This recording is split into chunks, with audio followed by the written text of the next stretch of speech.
Ako ang inyong Lolo Pael at ito ang aking kwento. Banon-Badong Kapitbahay. Lumabas kayo na matatabang ng baryo kalublob! Hanapin niyo ako! Wala bang matatabang dito? Ano? Ayaw niyo talaga magsilabas dyan sa bahay niyo, ha? Ay, Karding! Umuwi ka na sa inyo bago kita ipadampot sa mga tanod! Wala ka na talagang ginawa kundi maberwisyo tuwing nalalasing, ah! Dito ba talaga sa tapat ng bahay ko ikaw nagwawala? Wala ka na ba talagang kahihiyan na natitira sa katawan mo? Kayo naman, Mang Hilario. Nagkaroon lang kayo ng paupahan eh. Akala nyo kung sino na kayo eh. Huwag kayong mangingialam sa mga ginagawa ko. Wala akong panahon na makipagtalo sa'yo. Doon ka sa inyo magwala. Huwag dito sa tapat ng bahay ko at paupahan. Hindi pa ba sapat sa'yo na umalis na naman ang pamilyang nangungupahan dito dahil sa kagagawan mo? Ako na naman ang sinisisi nyo? Eh talaga namang gago yung lalaki na umuupa sa inyo eh. Mayabang! Kesyo may sasakyan lang. Hindi ka ba talaga titigil dyan? Kapag hindi ako nakapagtimpi sa'yo eh, pulis na ang dadampot sa'yo.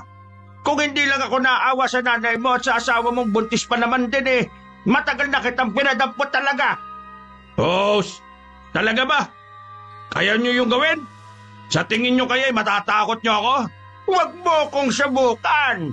Sinasabi ko sa'yo, gapisi na lang ang pagtitimpi ko sa'yo. Eh di lagutin na natin. Ang dami nyo pang sinasabi. Pulang-pula na ang mukha ni Mang Hilario sa galit.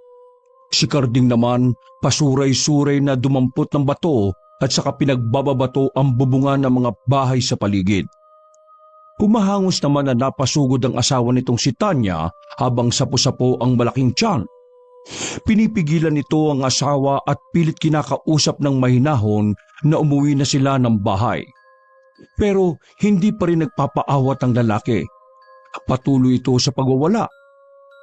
Ilang sandali pa ay dumating na ang ilang tanod na nagpapatrolya sa lugar. Hinuli ng mga ito ang lalaki at saka dinala.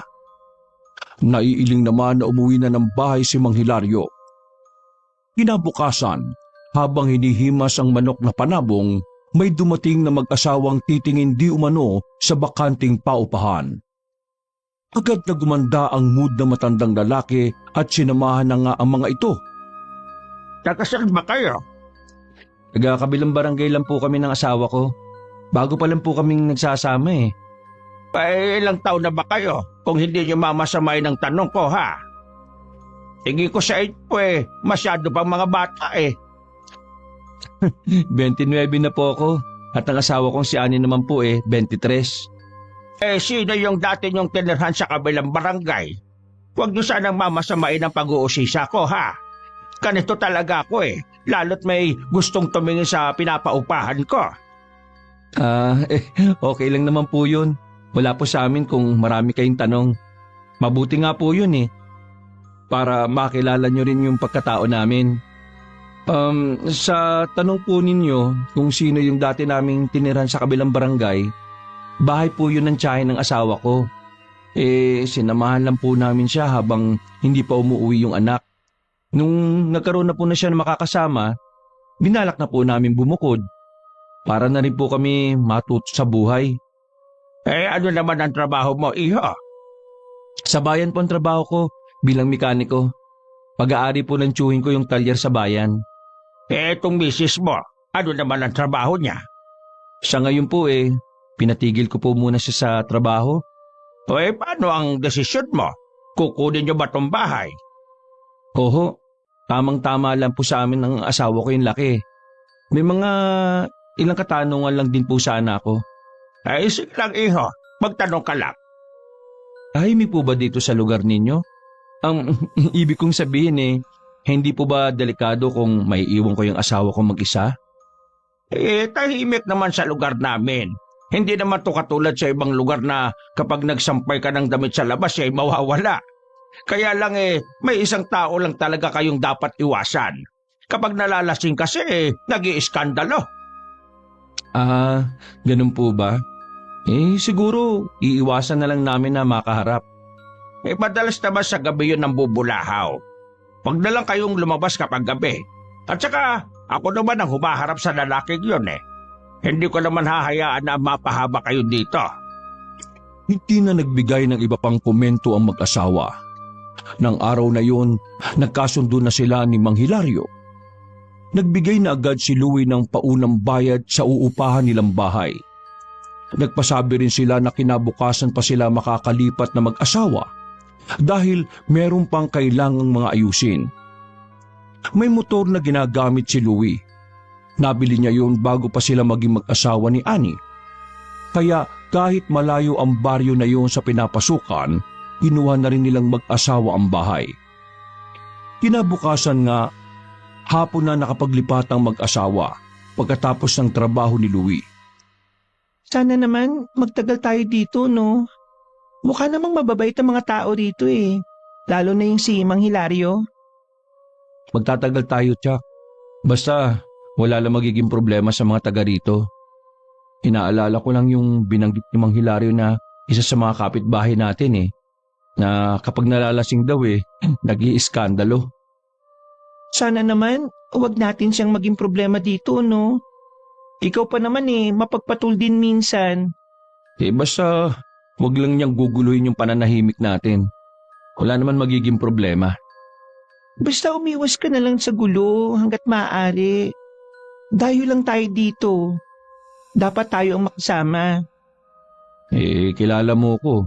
Marunong akong makisama. Wag lang akong sasaksakin ng patalikod. Ay nako, tama na nga itong usapan na to. Baka kung saan pa mapunta. Bilisan na lang natin ang paglilipat para makapagpahinga na tayo pareho. Napapagod na rin ako eh. Alas 9 pasado na ng gabi nang matapos ang mag-asawa sa pag-aayos ng kanilang mga gamit.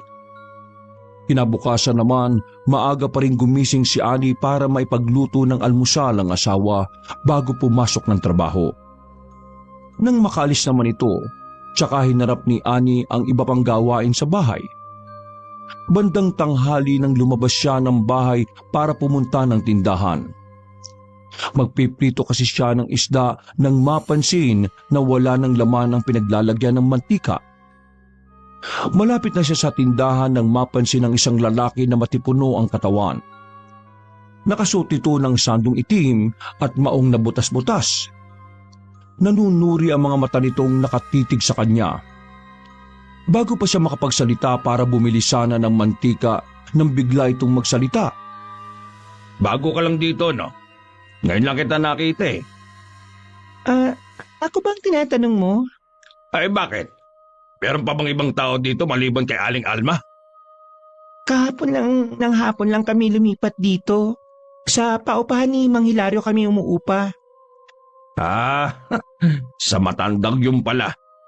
Kayo pala yung pumalit sa mag-asawang nakatira doon. Magkapit-bahay lang pala tayo eh. Katabi lang ng bahay niya, yung bahay namin. Hindi na nagsalita pa si Annie. Ibinaling na lang niya ang paningin sa paghihintay sa matandang ale. Nang makabili na ng kailangan, dali-dali na rin siyang umuwi ng kanilang bahay. Nadaanan pa niya si Mang Hilario sa tapat ng bahay nito. Binati pa niya to na gumanti naman ng pagbati. Nagulat pa si Annie ng bandang alas 3 ng hapon nang dumating si Louie. Matamlay ang itsura nito at namumula ang mukha. Nang salatin niya ay mataas ang lagnat nito. Okay ka pa naman kanina. Ano kaya nangyari? Di kaya nalimigan ka sa biyahe kanina?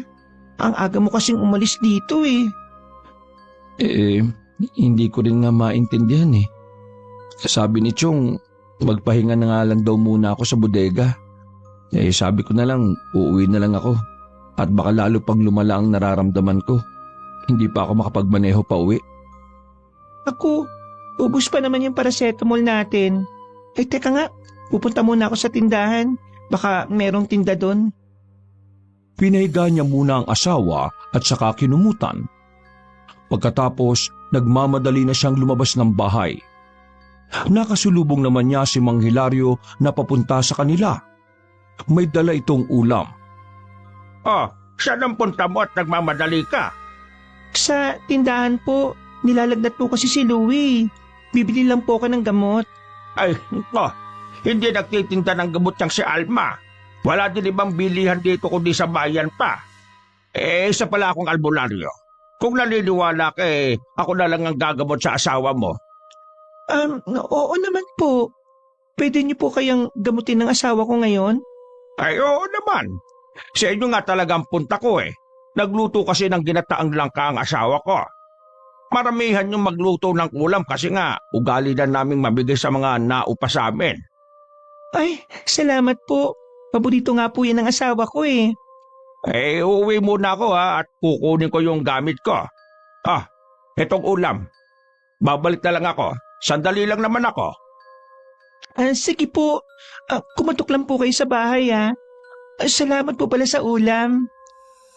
Nang makatalikod ang matandang lalaki, tsaka naman pumasok sa loob ng bahay si Ani, inilapag lang niya ang ulam sa mesa at saka binalikan ng asawa. Oh, nakabalik ka na ba ng gamot? Wala daw tindang gamot sa may tindahan Pero nakasalubong ko si Mang Hilario. May dalang ulam para sa atin. Nabanggit ko na may sakit ka nga Sabi niya, marunong siyang manggamot. Bumalik lang siya sa kanila para kunin yung gamit niya.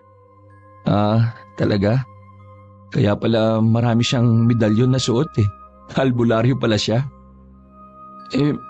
Teka, baka si Mang Hilario na yung kumakatok.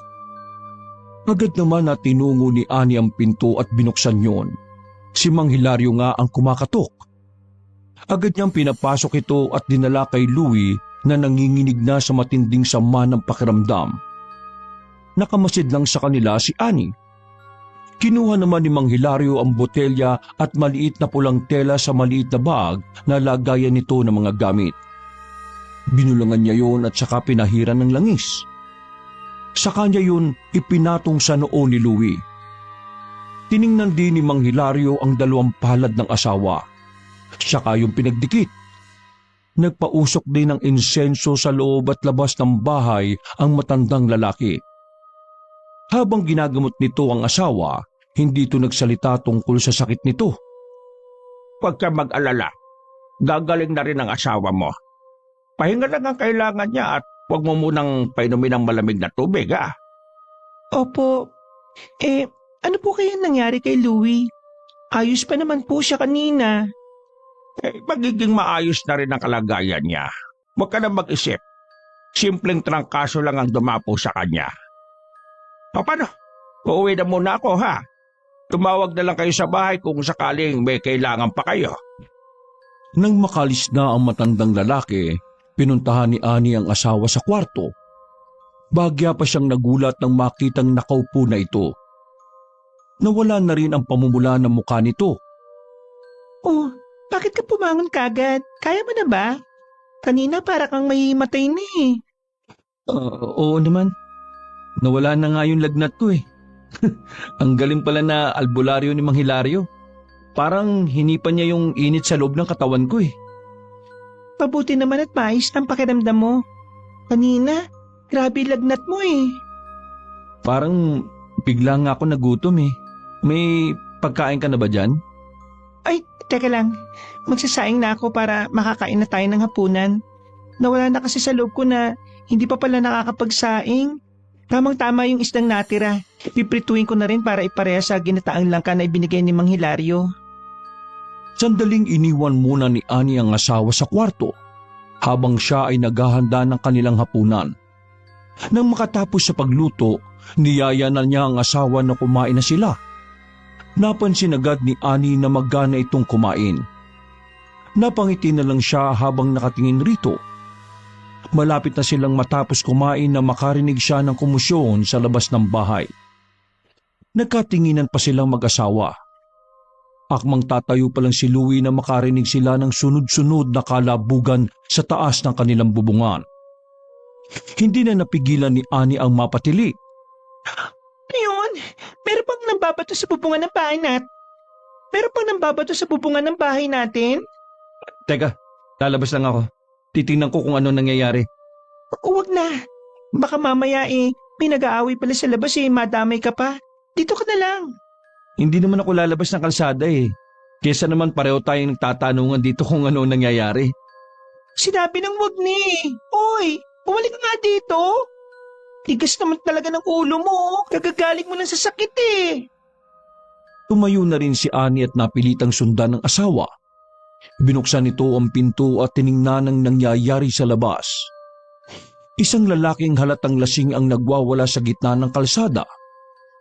Marami rin itong binabanggit na mga pangalan na hindi naman nila kilala. Malakas din itong nagmumura. Nang makita nitong nakatayo sa labas ng pinto si Louie, ay siya naman ang binalingan nito. Ay!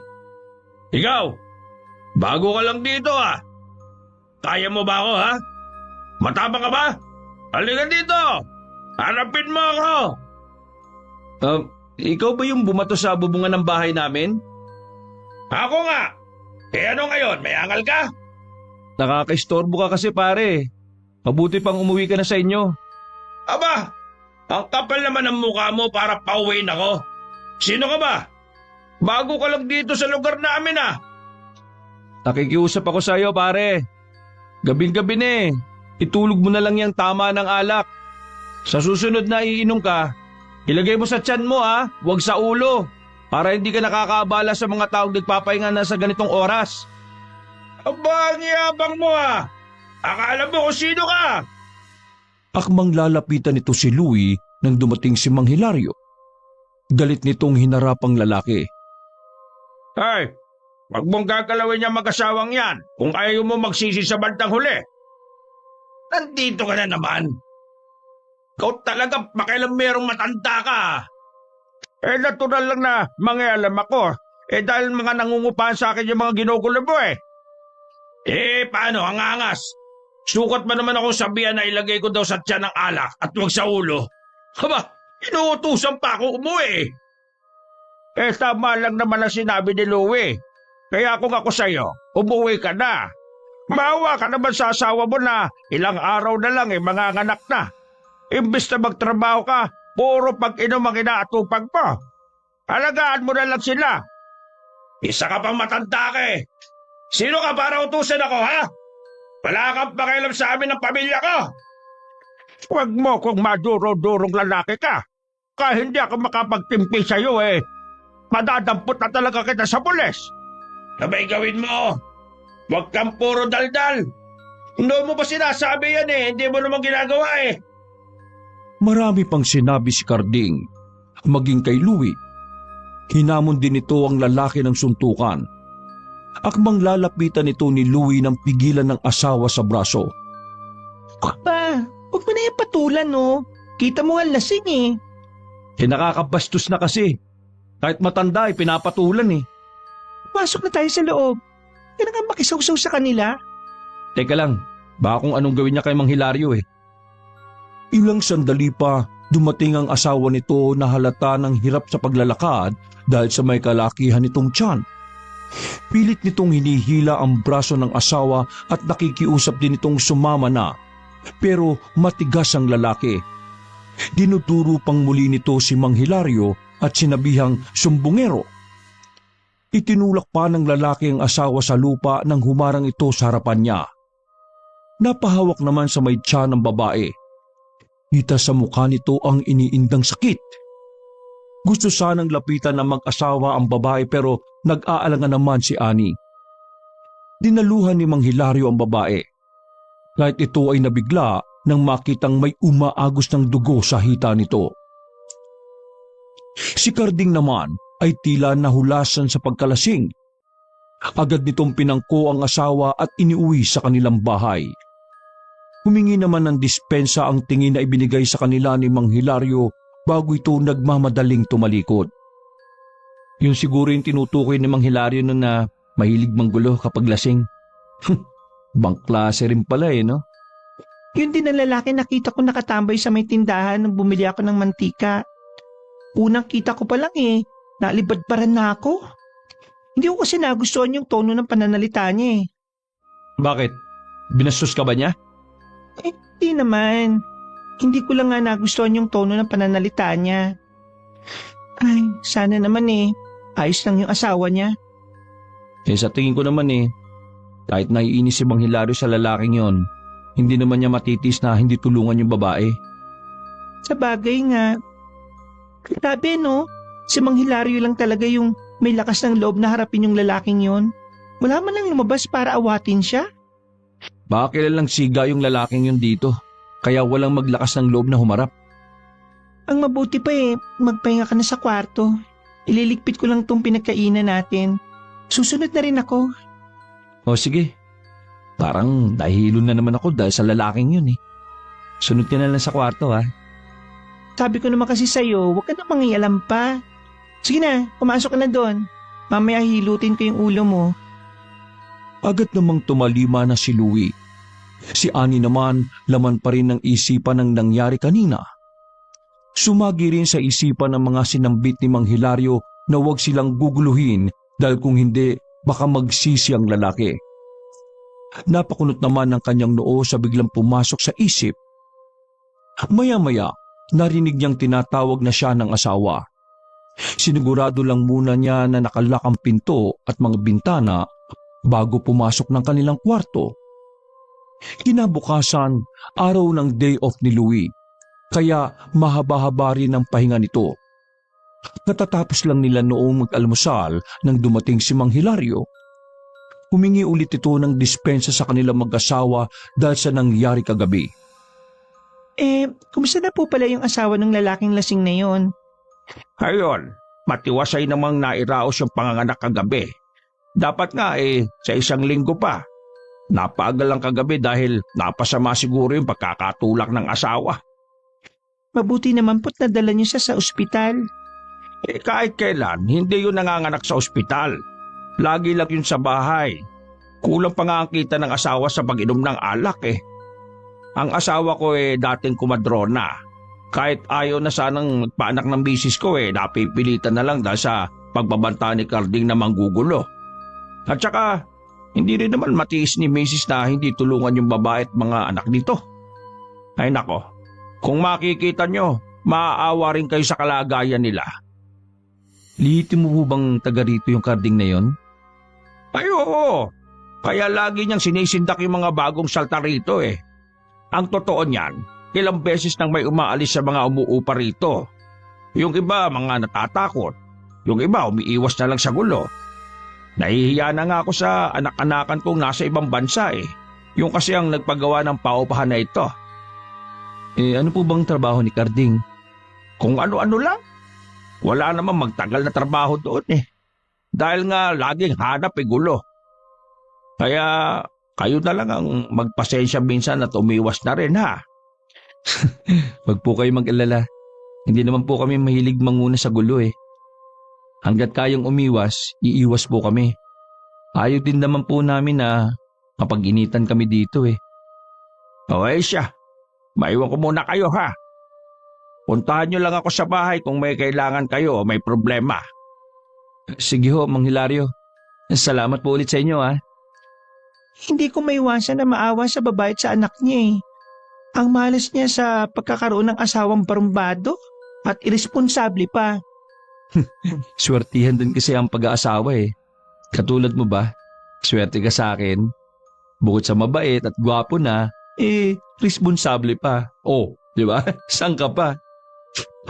Swerte ka rin naman sa akin Maliban sa maganda na, masikaso pa sa'yo. Alam ko naman yun. Kaya swerte tayo sa isa't isa. Puno ng tawanan ng usapan nilang mag-asawa. Na mga sumunod na araw at gabi, naging tahimik naman ang paninirahan ng mag-asawa sa baryo na yon. Napansin nila na si Carding lang talaga ang nanggugulo sa katahimikan ng lugar. Ilang araw na rin naman na wala silang balita sa lalaki. Isang araw habang nagwawali sa harapan ng bahay, bigla na lang sumulpot doon ng lalaki. Napakunot naman ng noo si Annie. Agad naman niyang napansin na namumungay ang mga mata nito. Halatang nakainom ito dahil namumula rin. Anong kailangan mo? Nandyan ba yung mayabang mong asawa, ha? Wala nasa trabaho siya. May trabaho pala yon. Oo naman. Hindi naman yung katulad ng iba na walang alam gawin kundi maglasing at pagkatapos manggulo. Ay, ako ba pinariringgan mo? Bakit? Tinamaan ka ba sa sinabi ko? Aba, Ang yabang mo rin ah. Kabago-bago mo lang dito eh. Akala mo kung sino ka na. Ano ba pinagmamalaki niyo mag-asawa ha? Marami kami may pagmamalaki, hindi katulad mo. Hoy! Karding!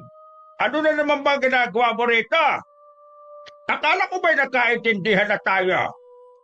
May tinatanong lang ako sa babaeng ito. Sukat ba naman na sagutin ako ng pabalang? Siguro kung ano-ano naman ang sinasabi mo. Lasing ka pa talagang humarap eh. Ano ba? Lagi na lang kayong nakakapi sa mga umuupa sa inyo. Hindi nyo kilala mga yan. Baka mamaya mas masahol pa pala sa akin yan. Mabuti pang umuwi ka na sa inyo. Itulog mo na lang yung kalasingan mo. Bakit ba ang hilig mong manghilam tanda ha? Huwag mo nga akong inuutosan. Misis ko nga hindi ako pinagsasalita ng ganyan eh. Ikaw ba kaya? Dahil hindi ako kagaya ng asawa mo na takot at walang boses sa mga kalokohan mo. Ba't sumusobra ka na talaga? Kung hindi ka lang matanda, matagal ko nang sinungal-ngal yung bunganga mo eh. Sige, uwit mo. Kung anong gusto mo sa akin. Basta hindi ako papayag na guluhin mo mga nangungupahan sa akin. Pwede ba, Karding? Umalis ka na lang. Wala ka talagang modo eh. Pati matanda pinapatulan mo. Hoy, babae. Huwag kang sumabat ng sumabat sa usapan ha. Hindi ikaw ang kausap ko. Huwag mo nga akong maturo-duro. Baka pagsisihan mo yung ginagawa mo. Aba, patapang ka rin pala. Sabi mo nga kanina, di ba? Mga dayo lang kami dito. Hindi mo kilala kung sino kami. Kaya mag-iingat ka. Ay bakit? Anong gagawin mo? Ha? Nananakot ka lang yata eh. Ikaw ang mag-ingat dahil hindi kayo taga rito. Karding, pwede ba? Tama na yan. Puwi ka na. O baka gusto mong tumawag ako ng tanod para sila magpawi sa'yo. Ngumiti lang ng nakakaloko ang lalaki sa kanila. Pero humakbang na rin ito paalis. Nang makalayo ito, tsaka lang nakahinga ng maluwag si Annie. Naroon pa rin ang inis niya sa dibdib para dito. Si Mang Hilario naman ay naiiling pang sinundan ng tingin ang papalayong lalaki. Bago ibinaling ang pansin sa kanya. Pasensya ka na iya sa lalaking yon na. Ganon talaga siya kapag may bagong nangungupahan dito eh. Maiintindihan ko kung aalis kayo mag-asawa ng dahil lang kay Karding. Ay, huwag po kayo mag-alala. Hindi niya po kami madadaan sa mga paninindak niya, no? Ay, tama yan. Huwag kayong papasinda kay Karding. At saka, lagi lang naman akong nandito eh. Akong bahala sa inyo. Hindi ko naman kayo pababayaan eh. Alam naman po namin yon. Kaya lang po, hindi po namin maiwasan na hindi mag-alala sa inyo eh. Baka po kasi kung anong gawin niya sa inyo. Kilala ko naman niyang si Karding. Alam ko kung hanggang saan lang yung kayang gawin yan. Puro daldal lang yan eh. Mas inaalala ko lang kasi ang mga umuupa dito. Wala kasing magtagal eh. Nararamdaman ni Annie na tila meron pang gustong sabihin sa kanya ang matandang lalaki. Pero ilang sandali lang ay nagpaalam na rin ito sa kanya. Siya naman ay itinuloy na ang pagwawali sa maliit na bakuran nila. Samantalang si Mang Hilario naman ay tumuloy sa bahay ni Karding. Naabutan niya ang lalaking nagkakape. Agad itong napangisi nang makita siya. Huwag niyong sabihin na sinundan niyo pa ako hanggang dito para lang pagsabihan. Nandito ako para balaan ka. Ito ang una at huling babalaan kita tungkol sa bagong mag-asawang umuupa sa akin. Hoy, ano naman ang tungkol sa mag-asawang yon? Huwag mo na silang guguluhin pa kung ayaw mo magsisi sa bandang huli. Hoy, bakit? Kilala mo ba sila? Hindi ang mag-asawa, pero kilala ko ang tiyahe ni Annie. Basta, binalaan kita. Tigilan mo na sila. Naiwan naman na nagugulumihanan si Karding sa mga sinabi sa kanya na matandang lalaki. Bigla rin siyang nakaramdam ng kaba na hindi niya mawari kung para saan. Dinampot na lang niya ang malamig na kape at saka nilagok. Sa paglipas ng mga araw, lalong naging aburido si Karding. Lalo na't meron silang anak na maliit na kailangang bilhan ng gatas at diapers. Wala kasing gustong tumanggap sa kanya sa trabaho. Kung meron man, hindi rin sumasapat. Kaya naman ang konting kita sa pag-extra-extra ay pinang-iinom na lang niya. Katulad ng gabing yon, lasing na naman siya. Habang naglalakad pa uwi, dumampot siya ng mga bato at lahat ng madaanan niyang bahay ay kanyang binabato. Nagsisisigaw na naman siya at naghahamon ng away. Nang tumapat siya sa bahay na mag-asawa, biglang nag-init ang ulo niya. Hindi na nagdalawang isip na pumunta siya at kinatok ang pintuan ng mga ito. Nang walang nagbubukas, tinalampag na niya yon. Nang hindi pa rin lumalabas ang mag-asawa, ang motor na nasa tabi ng bahay ay itinumba niya. Doon na lumabas ang galit na si Louie. Ano bang problema mo, ha? Bakit nanggugulo ka na naman? Pati motor ko nananahimik, gusto mong sirain? Gusto ko lang naman kayong kausapin eh. Bakit ang tagal niyong lumabas? Hindi namin gusto makipag-usap sa katulad mong barumbado. Kaya bago pa magdilim ang paningin ko sa'yo, ha? Umuwi ka na! Bakit magalit ka kagad? Sa tingin mo, sinong hindi magagalit sa ginawa mong pamimerwisyo, ha? Tama na yan. Pumasok na tayo sa loob ng bahay. Huwag mo na siyang pansinin. Kakaya sa mga kapitbahay, oh. Sumusobra na tong lalaking to eh.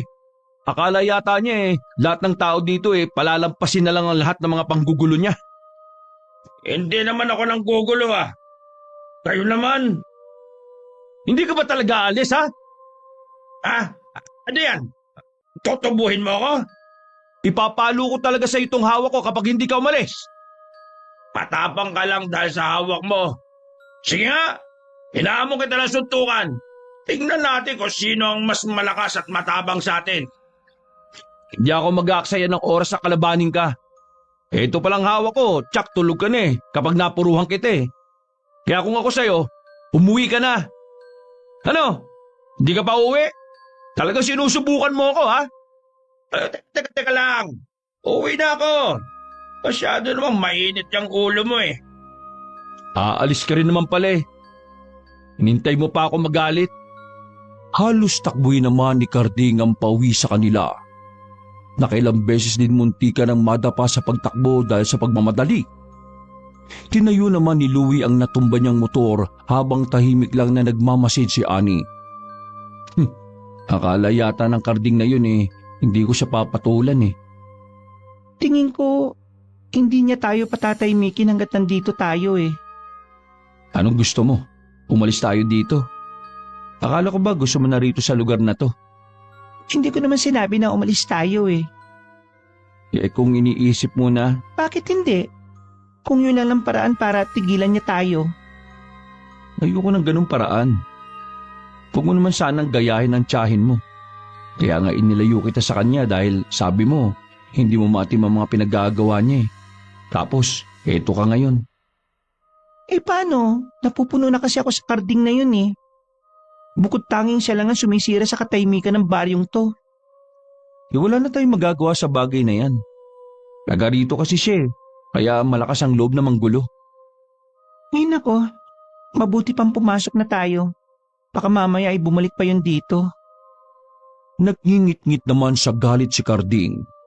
Hindi niya matanggap na isang dayo lang ang gagawa nun sa kanya. Dahil sa ginawa ni Louie, tila nahulasan ang kanyang pagkalasing. Lalong uminit ang ulo niya nang salubungin siya ng pagbubunganga ng asawa. Wala na raw kasing gatas ang anak nila at hindi pa kumakain ang dalawa nilang anak dahil wala silang bigas. Ano ba? Pararating ko lang yung kagad ang isasalubong mo. Sana kanina ka gumawa ng paraan kung paano mapapakain niya mga anak natin. Pati ba naman pagkain niyo sa akin pa iaasa? Kita niyo naman wala akong permanenteng trabaho. Mga buwisit talaga kayo sa buhay ko! Iniwan ni Carding na nag-iiyakan ng kanyang mag-iina. Nagpalipas muna siya ng gabi sa bahay ng isa niyang kapatid. Pag-uwi niya kinabukasan sa bahay nila, sumalubong sa kanya ang katahimikan. Nang tunguhin niya ang silid nilang mag-asawa, wala ro ng kanya mag-iina. Nagtataka naman na tinawag niya ang mga pangalan ng mga ito pero walang tumutugon sa kanya. Hanggang lumabas siya sa kanilang bahay, isang kapitbahay ang nagsabi sa kanya na umalis ang kanya mag-iina, bitbit ang mga gamit. Napakuyom na lang siya ng kamao nang mapagtanto na iniwan na siya ng pamilya. Tinutuo nga ng asawa ang banta nito na iiwan siya oras na hindi siya magbago. Ang ipinagtataka lang niya kung saan kumuha ng pera ang mga ito para pamasahe. Mula nang umalis ang mag-iina, lalong nalulung sa alak si Karding. Kung saan-saan na lang ito nagwawala kapag nalalasing. Nakarating naman sa mag-asawa ang nangyari rito. Buti nga sa kanya. Para man yan na yun. Wala namang kinabukasan sa kanya yung pamilya niya kaya tama lang naiwan siya.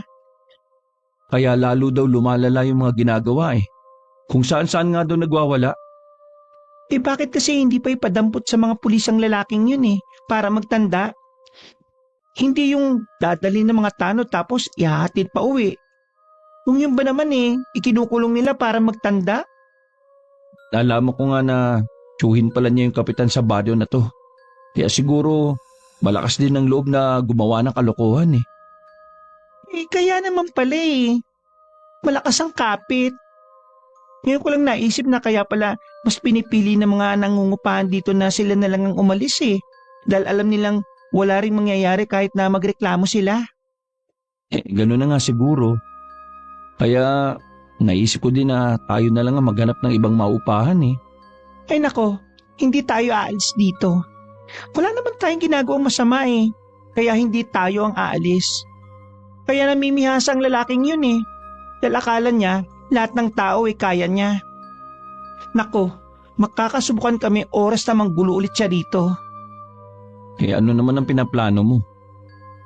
Wala pa sa ngayon. Pero kapag ginulo muli niya tayo, kapag may isa sa atin ang nasaktan, itaga mo sa bato. Kahit ikaw, hindi mo ko kayang pigilan sa gagawin ko sa kanya.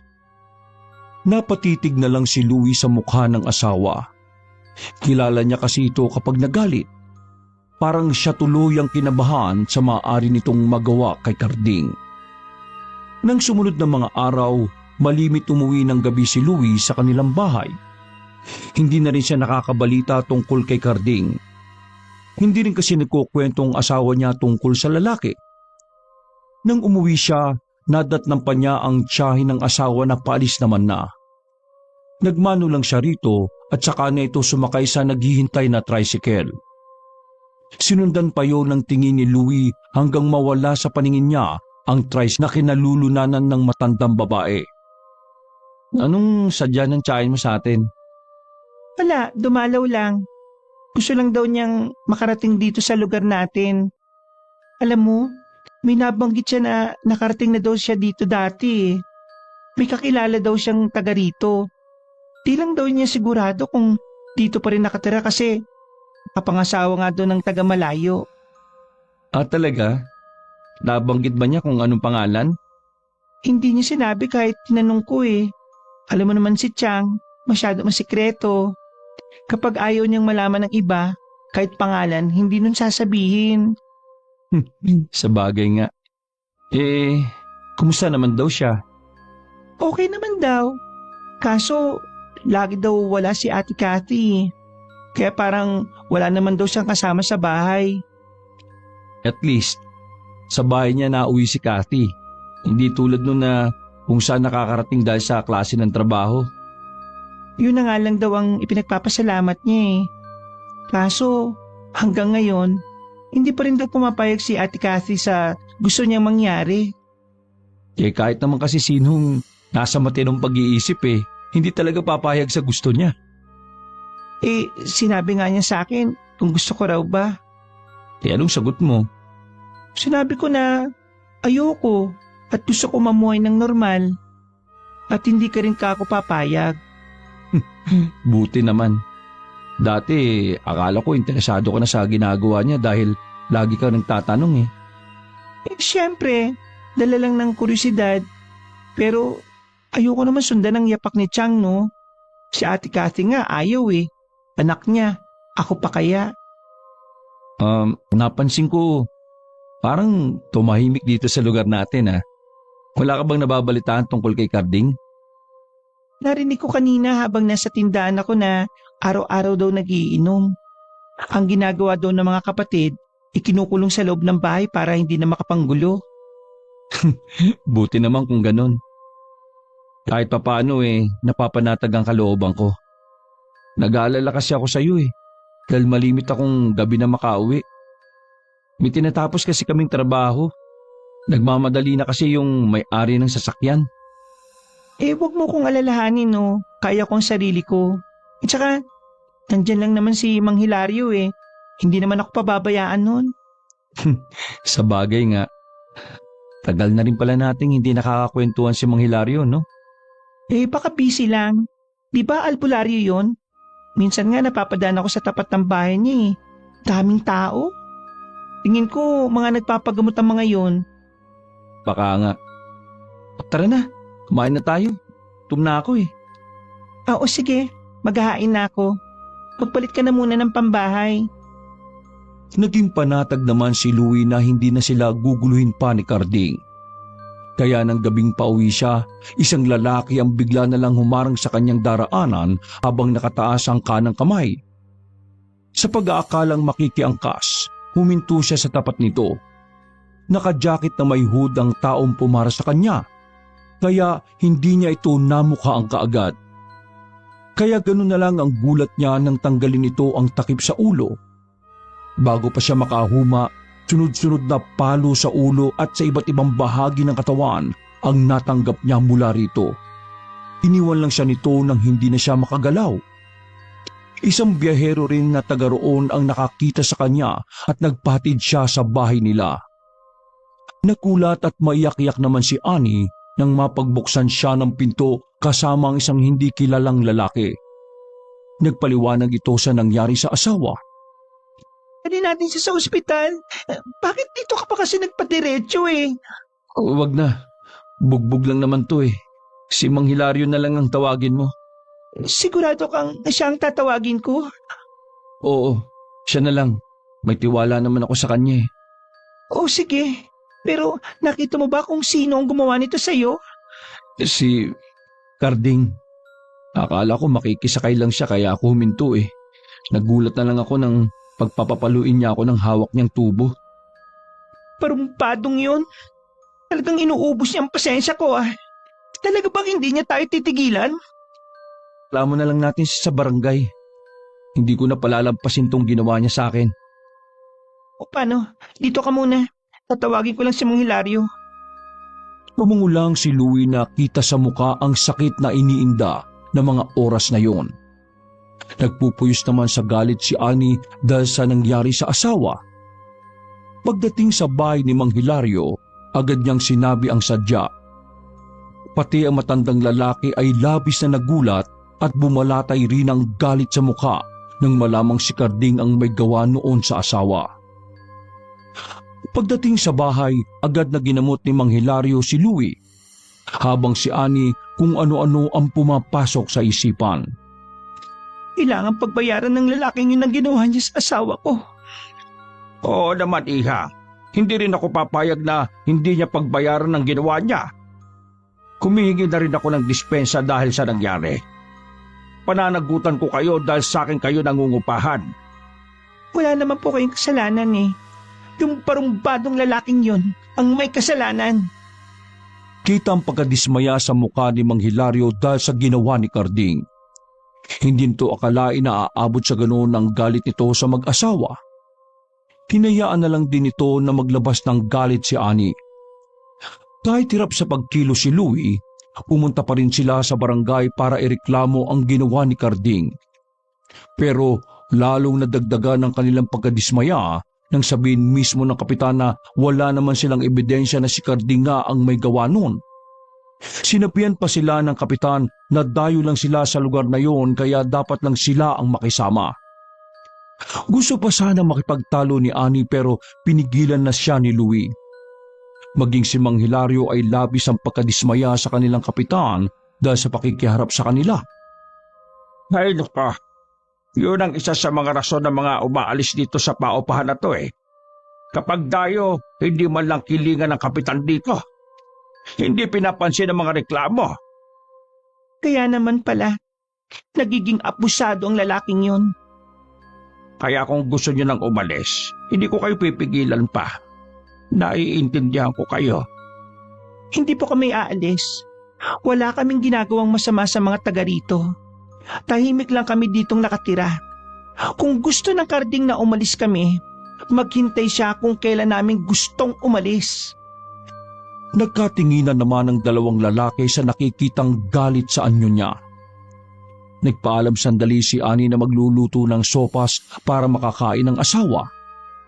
Naiwan naman si Mang Hilario sa asawa. Ang tapang pala ng asawa mo. Ngayon lang ako nakakilala ng ganyang babae. Nako, matapang po talaga yan. Lalo't alam niyang siya ang nasa tama. Teka. Hinakala ko pa naman na tahimik na si Karding dahil hindi na siya nakakapanggulo dito sa tapat natin eh. Dahil kinulungan ng mga kapatid. Yung pala may ibang pinaplano. Yan tuloy, ginalit niya ng gusto ang asawa mo. Sa totoo lang po, mas matinding magalit sa akin si Ani. Ay, ganun ba? Hindi naman niya siguro susugurin si Karding sa bahay niya, no? Hindi naman po yung gagawin ni Ani. Mabuti naman kung ganon. Baka kasi mas lalong lumaki ang gulo pag nagkataon. May ibang naglalaro sa isipan ni Louie ng mga sandaling yon. Hindi naman niya maaaring sabihin yun kay Mang Hilario. Bago umalis sa matandang lalaki, meron pa itong ipinainom sa kanya, pantanggal daw sa kirot. Tiyak daw kasi nasasakit ang mga pasat sugat niya sa katawan. Ang ibinigay daw nitong herbal ay kahit papaano ay makakabawa sa sakit ng mga sugat niya. Nang gabing yun, nanakit nga ang mga sugat ni Louie. Pero kaya naman niyang tiisin. Hindi na rin niya ginising ang natutulog na asawa sa tabi niya. Buong gabi tuloy siyang walang tulog.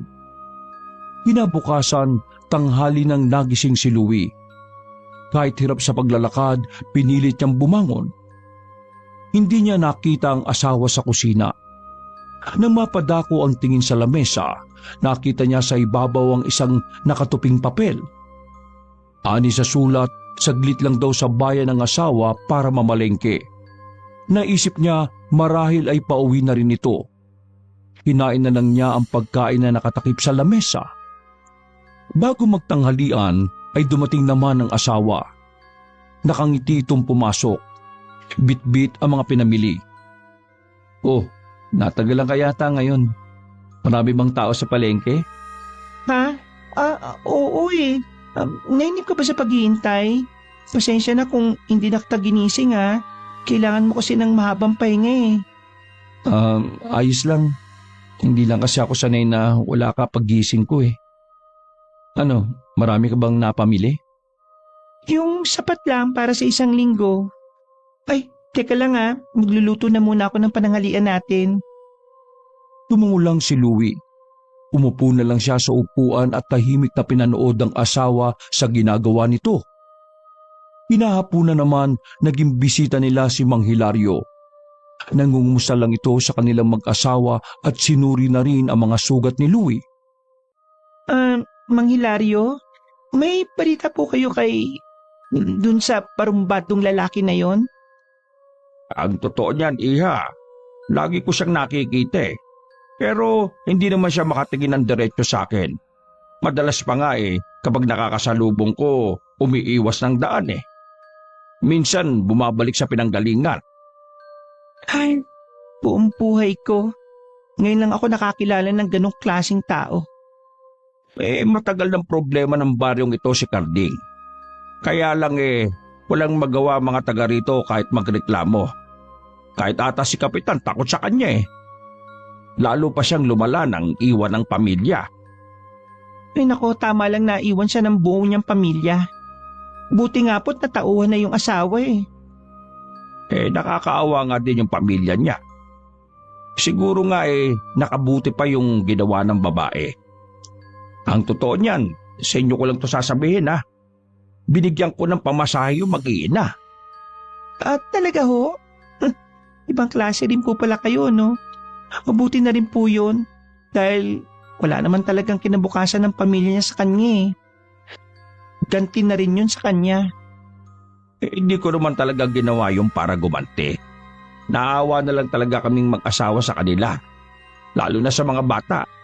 Minsan nga, napagbubuhatan na sila ng kamay ni Karding eh. Lalo't umuwi ng lasing. Akala siguro niya walang papatol sa kanya. Sa ginawa niya kay Louie, hindi ko na to palalampasin. Teka, ano ang ibig mo sabihin, Iha? Ho? Wala ho. Nagagalit pa rin po kasi ako sa lalaking yun eh. Baka nga po, hindi na mawala eh. Naiintindihan naman kita, Iha. Kahit sino naman sigurong malalagay sa kalagayan mo ganyan din ang mararamdaman. Nang umalis si Mang Hilario sa bahay nila, napansin niyang matama ng pagkakatitig sa kanya ni Louie. Umiwas siya ng tingin dahil hindi niya matagalan ang titig nito.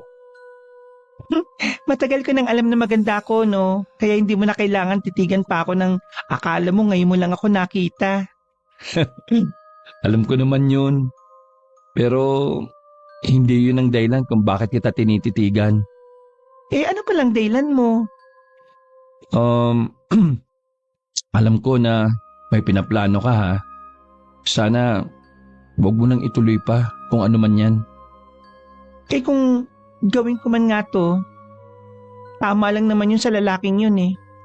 Hindi lang naman tayo makikinabang. Mabuti pa umalis na lang tayo. Lumipat na lang tayo ng ibang bahay. Sabi ng tiyuhin ko nung uli akong pumasok sa trabaho, hahanapan niya tayo ng maupahan na malapit sa trabaho ko. O edi, mas nakatipid pa sa pamasahe, gasolina.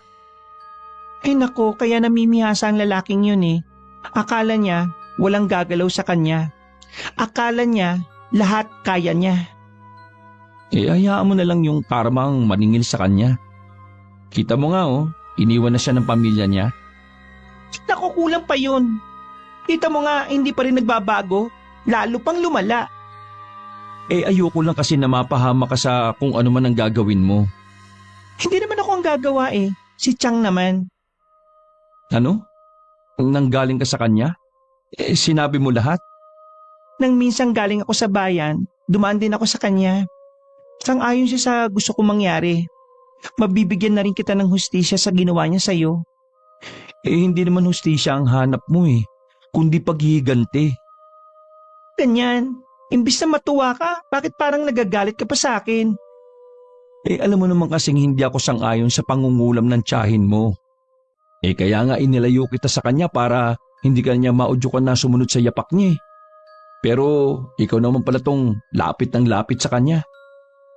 Para sa akin, walang masama sa ginagawa niya. Ang kinukulam niya lang naman yung mga taong masasama. Tumutulong siya sa mga taong hindi makuha ang hustisya katulad mo. Gusto ko siyempre na magbayad ang lalaking yon. Pero hindi sa ganitong paraan. Hindi nga tayo pinakikinggan Kasi nga, dayo lang tayo dito. Kapag dayo, hindi talaga pinakikinggan ng mga reklamo. Hindi na kay Mick si Louie. Batid niya kasing may katotohanan ng sinasabi ng asawa. Magkaganon man, hindi pa rin siya sang-ayon sa gusto nitong mangyari. Hindi kulam ang solusyon sa hinahanap niyang hustisya sa nangyari sa kanya. Sumagi din sa isip niya na pwede naman niyang palagpasin na lang ang nangyari. Ang solusyon na naiisip niya ay ang umalis sa lugar na yon. Pero may iba na palang plano ang asawa. Kilala niya ito kapag nagalit. Kung alam na pala ng tiyahin nito, wala na siyang magagawa pa sa magiging kapalaran ni Karding. Isang linggo pa bago nakapasok sa trabaho si Louie. Dahil naging abala para makabawi ng ilang araw na hindi pagpasok sa trabaho, malimit na gabi na siya nakakauwi. Hindi na sila gano'n nakakapagkwentuhang mag-asawa. Minsan pa uwi, bago pa makarating sa bahay nila, nakita niyang maraming tao sa kalsada. Naroon din si Mang Hilario. Ano pong nangyayari dito? Ikaw pala, iho. Pauwi ka pa lang ba? Oo, mabawi pa ho kasi ako ng mga nakaraan na hindi ako nakapasok kaya ginagabi ako ng uwi. May gulo po bang nangyari? Ay nako, si Carding na naman. Nanggulo dito kanina. Kinuha ng mga tanod. Nabato na naman ang bahay eh. Saktong bumukas yung pinto ng bahay, tinamaan yung batang paslit. Ayon, nang pambuno yung ama ng bata at siya. Ay nako, grabe naman niyang pamimerwisyong ginagawa niya. Parang dinadahilan na lang niya yung pagiging lasinggero niya para manggulo eh. Kumusta naman po yung bata? Ayos na. Nagamot ko na rin naman. Nagtamo lang ng bukol. Kahit yata anong dasal sa lalaking yun para magbago eh. Hindi na talaga siya tinatablan. Sana nga lang makahanap siya ng katapat niya. Baka nga po yun lang talaga makapagbabago sa kanya. Sa dami ng may galit sa kanya baka dumating ang araw wala na maawa sa kanya at matuwa pa kapag may masamang mangyari sa kanya. Ganun na nga ang mangyayari. Sige po, uwi na po ako. Tsak, kanina pa ako hinihintay ni Ani. Nakangiting tumayo naman si Mang Hilario sa kanya. Pinaandar na ni Louie muli ang motor niya para makauwi na ng bahay. Pagdating sa kanila, naabutan niyang tila nag-aalala ang asawa. Agad naman itong sinabi sa kanya na nagkita sila ng pinsan nito sa bayan kanina. Ibinalita nito na may sakit di umano ang tiyahin at hinahanap ito. Ayos lang ba kung uuwi muna ako sa bahay ni Natchang? Oo naman hindi mo lang siya tiyahin. Siya din ang kinikilala mong magulang simula nang iwan ka ng nanay mo. O sige, ihatid kita bukas bago ako pumasok sa trabaho. Naku, salamat Ngayon na kasi nagkasakit si Chang Kilala mo naman yun. Malakas ang pangangatawan. May edad na rin kasi ang tiyahin mo. Kaya natural na manghina na rin. Yun nga ang sabi sa akin ni Ate Cathy. Ay teka, maiba nga pala ako. Nabalitaan mo ba yung nangyari sa labasan kanina? Alin, yung tungkol na naman sa barumbado nating kapitbahay? Ay naku, huwag mo nang ituloy dahil wala naman bago. Kaya lang kasi may nadamay na bata. Oh, ano nangyari sa bata? Ayos naman daw, sabi ni Mang Hilario. Siya kasi ang gumamot Oh, kita mo yung asal ng lalaking yon, tapos maaawa ka pa? Hindi naman ako sa naawa. Kaya lang kasi ayoko lang na sa kamay mismo natin magbayad ang taong yan. Wala kang nga maasahan na hustisya dahil malakas ang kapit. Tama ka nga. Kaya ipagpasa Diyos na lang natin ang lahat. Hindi sumagot si Ani. Kitang-kita pa rin sa mukha nito ang inis sa lalaki. Dumiretso na lang ito sa may kusina at saka nagain para sa hapunan nila. Kinabukasan, gaya ng napag-usapan, hinatid niya muna ang asawa sa bahay ng tiyahin. Matapos maibaba ang mga gamit nito, nagpaalam na rin siya. Hindi na rin siya pumasok sa loob ng bahay para silipin ang tiyahin nito. Sinabi na lang niya sa mga susunod na araw na lang. Nang makauwi naman ng gabing yon, naabutan niya na nasa tapat ng kanilang bahay si Carding. Biglang umahon naman ang galit sa kanya. Oh, anong ginagawa mo dito? Manggugulo ka na naman? Hindi pre, kasi Huwag mo ako mapare-pare, hindi tayo magkaibigan. ang init pang kagad ng ulo mo sa akin. Wala naman akong ginagawa Sa katunayan nga nandito ako para humingi ng dispensa sa nangyari. Sana mapatawad mo ako. Yun lang ba sadya mo? Para kasing hindi ka panipaniwala Mahirap bang paniwalaan? Totoo naman ang intensyon ko Sige na, umalis ka na lang at huwag nang lalapit sa amin at dito sa bahay. Ang yabang mo naman pre. Ako na nga tong lumalapit sa iyo Ikaw pa tong nagmamatigas. Kung bukal nga talaga sa puso mo ang paghingi ng tawad, hindi mo kailangan magsalita na parang utang na loob ko pa na nandito ka sa harapan ko ngayon.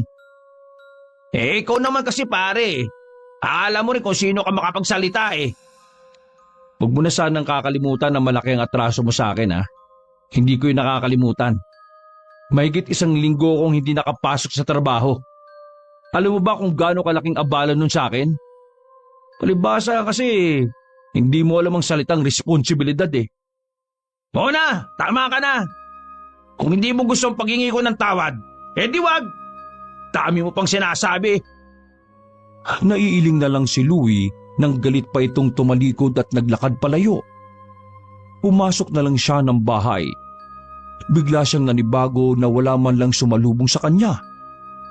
May palagay siya na matagal-tagal din bago makabalik ang asawa. Kaya siya na lang ang nagplano na dalawin ito sa bahay ng tiyahin sa mga susunod na araw.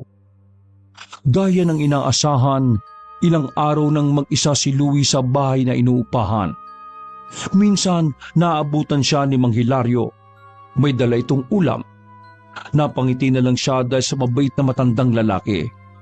Nako, salamat po. Lagi na lang po kayo nagbibigay sa amin. Ay, wala yon. Tatalawa lang kasi kami sa bahay. Kaya kapag nagluto ang asawa ko ng ulam at napakarami naman talaga hindi namin mauubos yon. Ay teka, nasan nga pala si Annie? Ayun, umuwi po muna sa bahay ng tiyahin niya. Ilang araw na po kasing may sakit eh. Ah, ganun ba? Pwede ba akong magtanong sa'yo, iho? Ay sige po, ano po ba yung itatanong niyo? Gusto ko lang kasing baka siguro kung tama ang hinala ko, ha? Yung bang pangalan ng tiyahin ng asawa mo Julieta? Ho? Oo. Yun nga pong pangalan. Kilala niyo po ba yung tiyahin ng asawa ko? Kung ganun tama pala ako. Malaki kasi ang pagkakahawig ng asawa mo sa kanya noong kabataan nito King malapit kami nung araw. Nung nakapag-asawa ko, nawala na ako ng balita sa kanya. May naging isa po siyang anak. Matagal na rin pong patay ang asawa niya. Sa katunayan nga po niyan nakarating na siya dito sa bahay. Nabanggit nga din po niya na may kilala po siya dito nakatira. Ay talaga? Ang liit nga talaga ng mundo, ano? Sinong mag-akala na dito pa kayo makakaupa sa akin? Sayang nga lang at hindi kami nagkita. Hindi na rin nagtagal si Mang Hilario.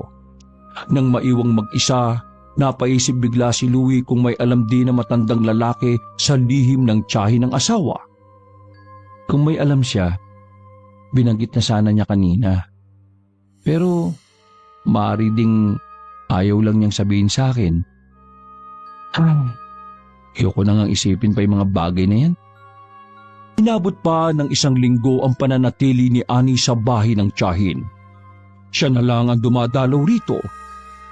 Maayos na rin naman ang kalagayan ng tiyahin nito. Yun na lang, ayaw nitong iwan nila. Kasalukuyan silang nasa labas ng bahay ng mga oras na yon. Dumaan muna siya roon bago umuwi. Noon lang din niya naalalang banggitin ang napag-usapan nila ni Mang Hilario. Namangha naman ang asawa sa narinig. Talaga? Kita mo nga naman ang pagkakataon, no? Oo nga Sa tingin ko, hindi lang simpleng pagkakaibigan ang nangyari sa kanilang dalawa noon Yun nga din ang palagay ko. Ayoko naman mag-usisa pa. Pero minsan, babanggitin ko kay Chang ang tungkol kay Mang Hilario. Malay mo, bigla siyang lumakas. At saka, wala naman siguro masama kung makikita sila, di ba? Hindi ko lang alam kay Chang. Ay nako, malalim na ang gabi. Hindi ka pa ba uuwi? O kung gusto mo dito ka na lang matulog. Ay, wag na, hindi na. Kailangan ko rin kasing maglinis sa harapan ng bahay natin bukas habang wala akong pasok. Malapit ng pamahayan ng mga ahas yung harap natin sa taas ng mga damo At saka, kapag dito ako matutulog, baka tama rin ako bukas umuwi. Konting tiis na lang naman Makakauwi na rin naman ako sa atin. Basta mag-iingat ka sa pagmamaneho mo pa uwi ha. Lumakap at tumalik pa sa asawa si Louie bago sumakay ng motor at pinaharurot palis. Nang papasok na sa baryo na kanyang uuwian, nadatnan pa niya si Karding at ilang kalalakihan. Tila nagwawala na naman ito at inaawat ng mga kasama. Naiiling na lang siya at hindi niya na yon pinagtuunan pa ng pansin. Dahil walang pasok kinabukasan at hindi pa naman inaantok, naglinis na lang ng buong bahay si Louie. Para bukas ang pagtatabas naman ng damo sa harapan ng bahay nila ang balak niyang asikasuhin. Dahil maghahating gabi na nang makatapos sa ginagawa ng nagdaang gabi, tinanghali na rin siya ng gising. Nagkape at kumain lang ng tinapay bago inumpisahan ang gagawin sa labas ng bahay. Patapos na siya nang dumating si Mang Hilario. Nakangiting binati niya ito pero hindi man lang ngumiti ang matandang lalaki. May problema po ba? Ay nako, mukhang dumating na nga ang karma ni Carding. Ho? O bakit to? Nakita ko pa lang siya kagabi Mukhang nagwawala na naman. Kanina kasi pinatawag ako nung nanay. Kagabi daw pag-uwi masama na ang pakiramdam. Hindi daw tumitigil sa pagsusuka. Kinakala lang daw niya na baka nasobrahan sa alak. Pero hanggang kanina sumusuka pa rin daw. Nangangalumata na nga dahil wala pang tulog. Ngayon po ba ayos na yung lagay niya? Gabi-gabi pa namang umiinom yun. Hindi pang karaniwan ang sakit na dumapo sa kanya. Hindi ko alam kung patuloy ko ba siyang gagamutin Bakit? Ano po bang ibig niyong sabihin? Wala siyang sakit. Meron lang nagbigay sa kanya ng sakit. Alam mo ang tinutukoy ko. May kumukulam sa kanya. Ho? Sino naman po kaya ang gagawa nun sa kanya? Maaring isa sa mga nakaalikan niya. Nagtanim na matinding galit sa ginawa niya. Mahirap tukuyin kung sino Masyadong malakas ang kapangyarihang itim na bumabalot sa taong may gawa nun. Pero isa lang ang masasabi ko. Ramdam ko ang malakas niyang kapangyarihang itim.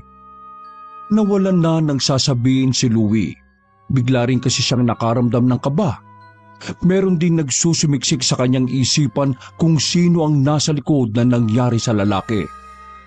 Nang araw ding yun, pinuntahan niya ang asawa sa bahay ng tiyahin nito.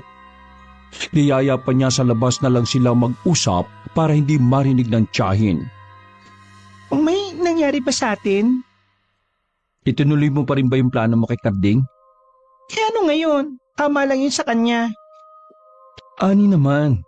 Masama ang gumanti. Si Chang ba ang gumawa? Oo, sinabi ko kasi yung ginawa niya sa iyo Kahit ang Chang nagalit din. Gusto lang naman niyang turuan ng leksyon yung lalaking yun. Paano kung may makaalam na tayong nasa likod ng nangyari kay Carding? Baka kuyugin tayo ng mga tao dun. Hindi naman nila malalaman Kaya hindi mo kailangan matakot. Si Mang Hilario ang gumagamot sa kanya Nalaman nga agad ni Mang Hilario na hindi ordinaryong sakit ang dumapo sa kanya, kundi kulam. Mabuti pa kayang umalis na lang tayo sa lugar na yon bago pa matuklasan ni Mang Hilario na ako ang nasa likod ng pangungulam kay Carding. Yun nga din ang naisip ko. Ayoko naman na uuwi tayo doon na kakabakaba ang dibdib. May binanggit nga si Chong na paupahan na malapit sa trabaho, di ba? Isang linggo na lang daw aalis na yung uupa doon. Kakausapin daw niya yung may-ari. Medyo mataas nga lang ang upa pero ayos lang yun.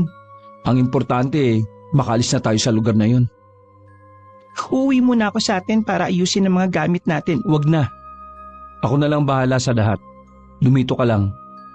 Sana pakiusapan mo ang Tiyang na itigil na yung pangungulam kay Carding. Ayoko. Kung gusto mo ikaw ang kumausap kay Chang. Tsaka, tsak na marami ang matutuwa sa nangyari sa kanya. Hindi mo man lang ba naiisip na may pamilya yung tao? Paano ang mga anak niya? Pamilya, di ba iniwan na nga siya dahil nga hindi nakakayanan ng ugali niya? Kahit na. Isa pa, baka masanayan mo na lagi ka nalang magpapakulam kapag may kagalit ka. Sa kanya ko lang gagawin yon. Gusto ko lang naman makaganti sa kanya dahil sa ginawa niya sa iyo Kahit anong pangungumbinsi niya sa asawa, hindi niya talaga ito mapahinuhod. Mabigat tuloy ang kanyang pakiramdam na makauwi ng bahay. Dala na rin ang kurisidad sa nangyari sa lalaki, nagpasabi siya kay Mang Hilario na pupuntahan niya ang lalaki sa bahay ng mga ito.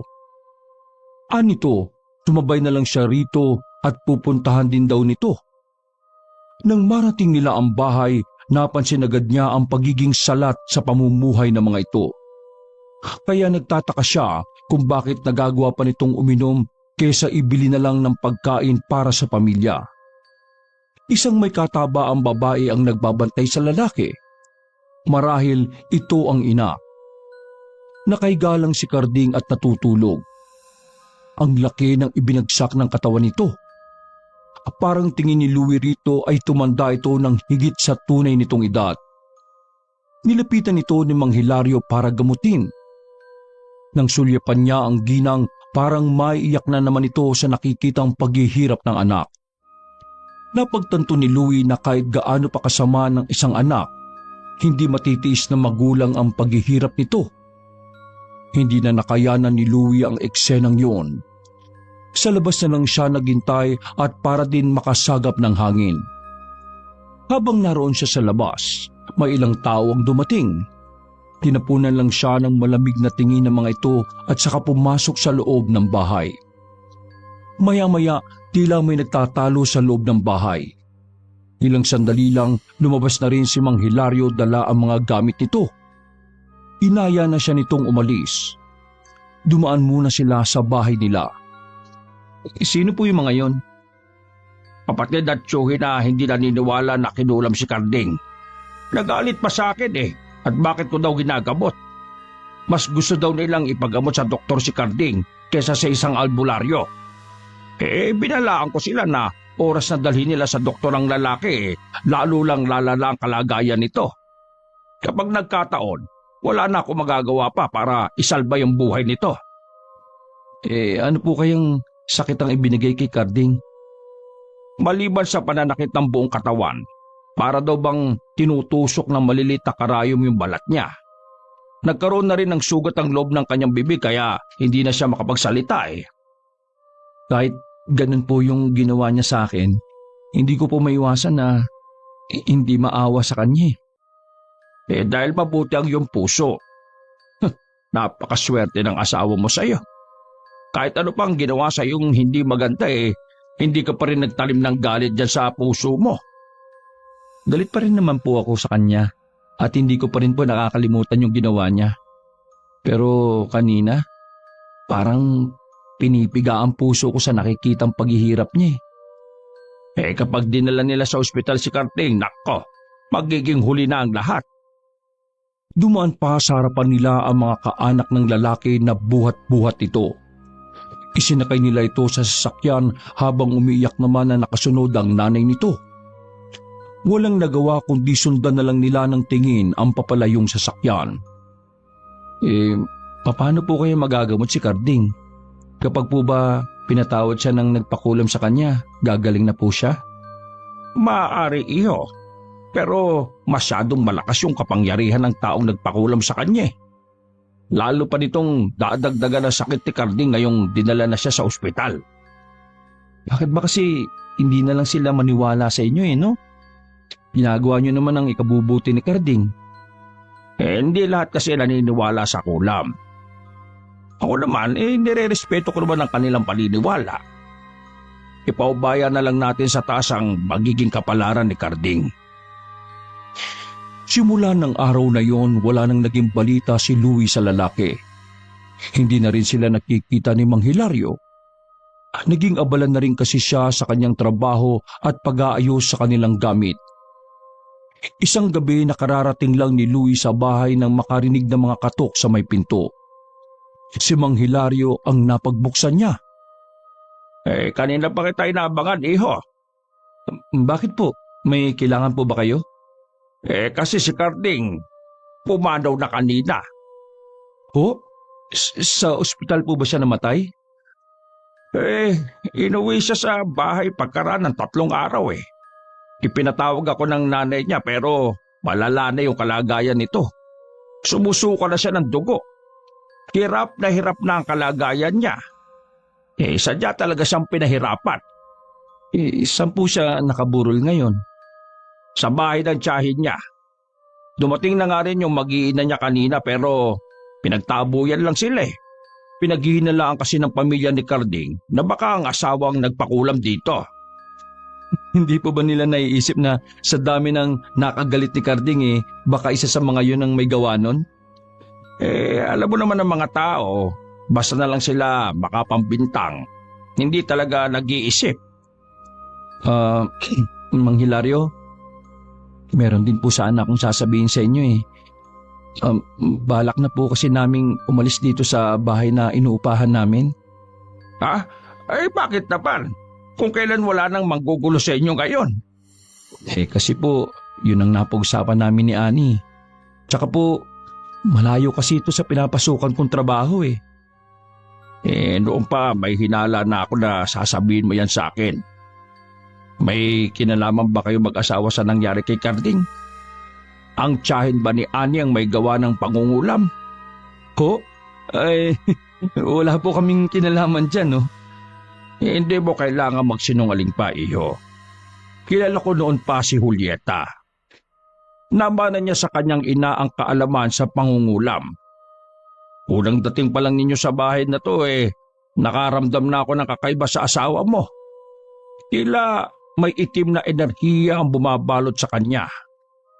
Siya bang magmamana sa karunungang itim ng tiyahin niya? Nako, hindi po. Ayaw ng asawa ko na sumunod sa yapak ng tiyahin niya eh. Tsaka po, may anak na babae ang tiyahin niya. Baka po doon nito ipamana yung kaalaman niya sa pangungulam. Mabuti naman, ayaw pala ng asawa mo. Hindi rin kasi maganda na yakapin ang kapangyarihang itim. Kung hindi mo ito makokontrol, ikaw ang kokontrolin nito. Ano po bang mangyayari kapag ganun? Kapag galit ka, basta ka na lang mangungulam ng tao. O kahit walang dahilan. Inilalabas kasi nito ang bahaging masama sa iyo Dahil doon, mawawalan ka na ng kontrol sa sarili mong isip. Nako, ganun pala yun. Kailangan ko pa rin palang laging papaalalahanan si Ani. Baka po kasi makumbinsi siya ng tiyahin niya Ay, oo nga po pala. Gusto niyo po bang makausap yung tiyahin ng asawa ko? Tsak na matutuwa yun pag makita kayo. Hindi na iho. Natutuwa ko na malaman na nasa mabuti siyang kalagayan. Masaya na ako na malaman na nagkaroon din pala siya ng pamilya. Pero hindi ko siya gustong makita na. Pero bakit naman po? Akala ko po may maganda kayong pinagsamahan Pero naman, bago niya binalak na kulamin ang asawa ko noon, mabuti na lang agad ko tong nasuupil bago ikamatay ng asawa ko. Kaya pakisabi na lang sa kanya na kinukumusta ko siya ha. Ay, oo nga pala.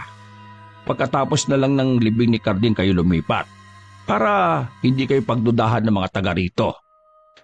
Tumango naman si Louie. Hindi niya alam pero parang nabunutan siya ng tinik nang malamang wala na si Carding. Ganun pa man, nagpalipas pa rin ng mga ilang linggo ang mag-asawa sa bahay na yun bago lumipat. Tinulungan pa sila ni Mang Hilario sa pagkakarga ng mga gamit.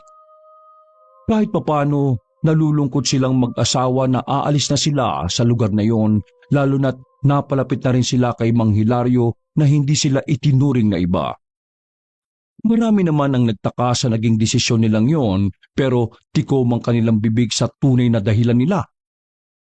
Nakarating naman sa tiyahin ng asawa ang ipinasasabi ni Mang Hilario. Tipid lang itong ngumiti at hindi na nagbigay pa ng anumang komento. Hanggang dumating ang araw ng kamatayan ng tiyahin ng asawa. Walang sino man ang nagmana sa kaalaman nito sa pangungulam. Ikinatutuwa naman yun ni Louie na labis na tumututol sa ganoong gawain. Mas matimbang pa rin kasi sa kanya ang pananampalataya sa may kapal. Wakas! Ako ang inyong Lolo Pael at ito ang